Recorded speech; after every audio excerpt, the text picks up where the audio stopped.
সম্মানিত দেশবাসী, যে বাংলাদেশে তেল সংকট, তেল আমদানি করা হচ্ছে এবং তেল আমদানি করার মধ্যে লোডিংয়ের মধ্যে লাগে 1 সপ্তাহ।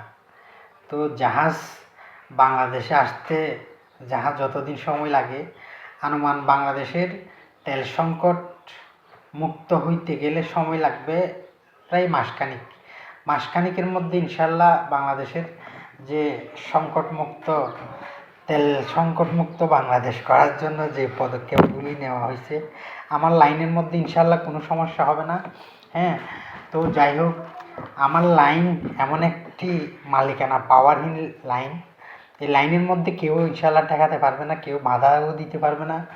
সাগরের মধ্যেও কেউ আমার জাহাজগুলি আটকাতে পারবে না ইনশাল্লাহ। যারা আটকাবে